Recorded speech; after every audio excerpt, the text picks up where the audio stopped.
नमस्कार मंडळी, मी भगवान वानखेडे. आपण पाहताय पंढरपुरातील सर्वात पहिले YouTube news channel Pandharpur live. जिल्हा परिषद आणि पंचायत समितीच्या निवडणुकांची रणधुमाळी सध्या सुरू आहे.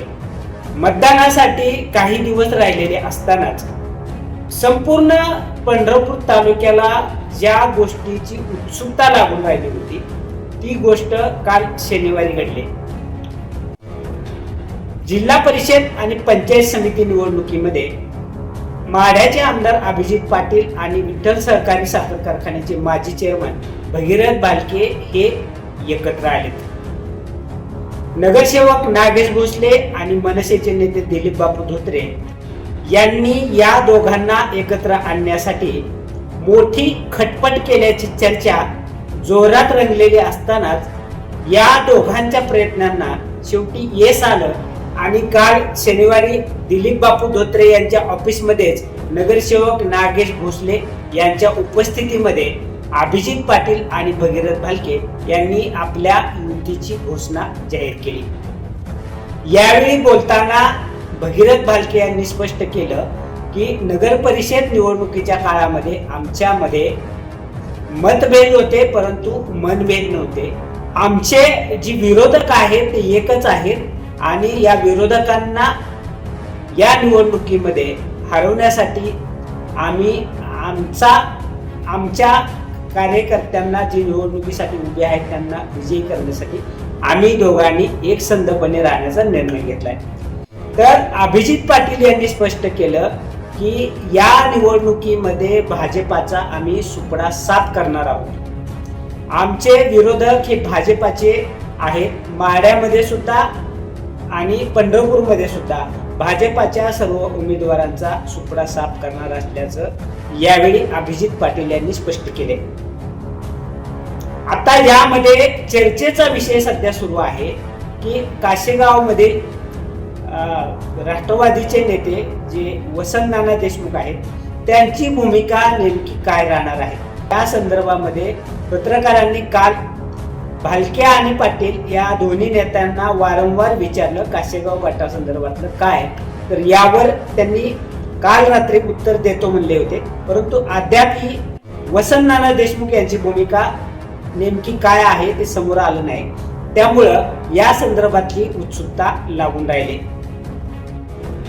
आता याच्यामध्ये अजून एक चर्चा चालू आहे की विठ्ठल परिवार एकसंध राहिला का दुबंगला. कारण विठ्ठल परिवारातील जे प्रमुख नेते समजले जातात ते सहकार शिरोमणी साखर कारखान्याचे चेअरमन कल्याणराव काळे, युवराज दादा पाटील आणि गणेश दादा पाटील ह्या तिघा जणांनी भाजपाशी गाठ जोडलेले आहेत. भाजपा बरोबर हे तीन नेते गेलेले असल्यामुळं आणि भगीरथ भालके आणि अभिजित पाटील यांची दुसरीकडे युती झाल्यामुळं विठ्ठल परिवारामध्ये फूट पडल्याचं चित्र स्पष्ट होत आहे. त्यामुळं साहजिकच मतदारांमध्ये संभ्रमाची अवस्था निर्माण झाली आहे असं म्हटलं तर वावगं ठरणार नाही. आता सद्यस्थितीमध्ये कार्यकर्त्यांमध्ये सुद्धा निवडणूक काही दिवसांनी तोंडावर आलेली असताना कार्यकर्त्यांमध्ये सुद्धा संभ्रमावस्था निर्माण झाली आहे असं म्हटलं तरी सुद्धा वावगं ठरणार नाही. परंतु या निवडणुकीमध्ये परिचारक यांनी कल्याणराव काळे, युवराज दादा पाटील आणि गणेश दादा पाटील यांना सोबत घेऊन जिल्हा परिषदेची व्यूहरचना आखली जरी असली तरी सुद्धा भगीरथ भालके आणि अभिजित पाटील हे दोघे जण एकत्र आल्यामुळं अर्थातच आमदार अभिजित पाटील आणि भालके गटाची ताकद निश्चितच वाढल्याचं चित्र समोर येत आहे.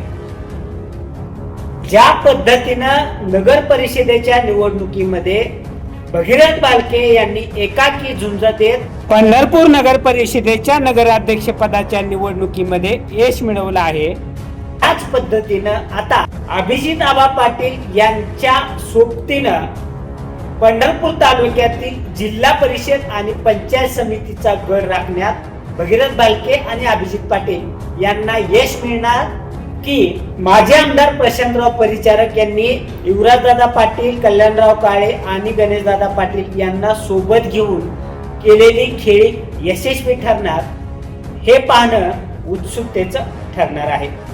आता उद्या आणि परवा 2 दिवसात काय ते चित्र स्पष्ट होणार आहे, कारण अद्याप अभिजित आबा पाटील आणि भगीरथदादा भालके यांच्या जवळचे असणारे वसंत नाना देशमुख यांची भूमिका स्पष्ट झाली नाही. त्यामुळं येत्या 2 दिवसामध्ये पंढरपूर लाईव्हवर बघा आणखी एक असाच स्पेशल रिपोर्ट. धन्यवाद.